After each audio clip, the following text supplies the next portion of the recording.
Hello বন্ধুরা, আপনারা সকলে কেমন আছেন? আশা করি সকলে ভালো আছেন। আমি সুপর্ণা আপনাদের কাছে নিয়ে চলে এসেছি আবার এক নতুন নিউজ।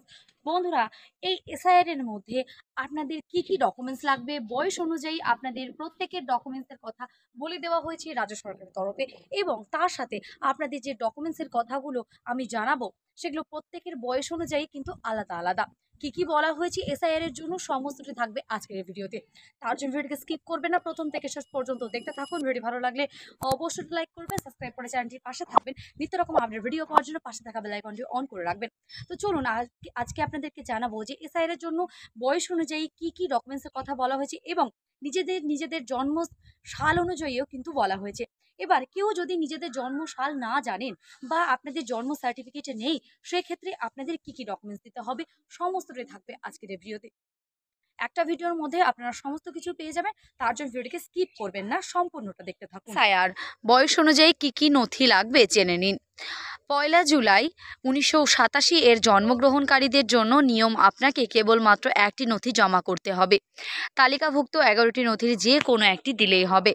যদি 2002 সালে ভোটার তালিকায় নাম অন্তর্ভুক্ত থাকে, তাহলে সেই পৃষ্ঠার একটি ফটোকপি আপনার ভোটার দান নিশ্চিত করতে যথেষ্ট। সেক্ষেত্রে অন্য কোনো নথির প্রয়োজন নেই। 1 জুলাই 1987 সাল থেকে 1 জানুয়ারি 2002 এর মধ্যে জন্মগ্রহণকারীদের জন্য মোট 2টি নথি জমা দিতে হবে। তালিকাভুক্ত 11টি নথির যে কোনো একটি জমা দিতে হবে, অথবা বাবা বা মায়ের একটি নথি জমা করতে হবে। এটি 11টি নথির মধ্যে একটি হতে পারে, অথবা 2002 সালের ভোটার তালিকায় তাদের নাম থাকলেও সেই তালিকার একটি অনুলিপিও দেওয়া যেতে পারে। কাদের নথি দিতে হবে? যাদের বাবা মা, কাকা বা কোনো পরিজনের নাম গত এসআইআর লিস্টে নেই এবং তাদের নিজেদের নামও লিস্টে নেই, তাদেরই নথি দিতে হবে। আধার এবং সঙ্গে বাকি 11টি নথির যে কোনো একটি নথি জমা দিতে হবে।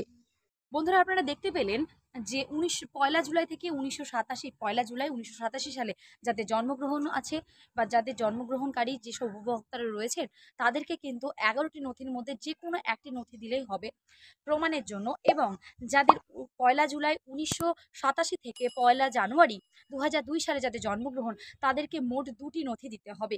এবং যাদের 2002 সালে জন্মগ্রহণ করেছেন, তাদেরকে কোনো নথি দিতে হবে না। নিজের ভোটার তালিকায় নিজের নাম সেই লিস্টে রয়েছে সেটা আপনাকে চিহ্নিত করতে হবে। এবং যাদের 2002 সালের লিস্টে নাম নেই, সেক্ষেত্রে কিন্তু মা বাবার নাম থাকবে, সেই মা বাবার নাম আপনাদেরকে চিহ্নিত করতে হবে। কিন্তু যাদের মা বাবা বা নিজের কাকা কাকিমা বা নিজের পরিজনের মধ্যে কারোরই হয়তো সেই ভোটার লিস্টে 2002 এর লিস্ট থেকে 2002 থেকে 2004 লিস্টের মধ্যে নাম নেই, সেক্ষেত্রে কিন্তু তাদেরকে 11টি নথি জমা করতে হবে নির্বাচন কমিশনের কাছে বা বিএলওর কাছে। আশা করি আমি বোঝাতে পেরেছি। যদি কারো বুঝতে কোনো সমস্যা থাকে আমাকে কমেন্ট বক্সে কমেন্ট করবেন, আমি চেষ্টা করব তার রিপ্লাই দেওয়ার। দেখা হচ্ছে নেক্সট কোনো ভিডিওতে। ততক্ষণ সুস্থ থাকবেন, ভালো থাকবেন। আজকে এই পর্যন্তই।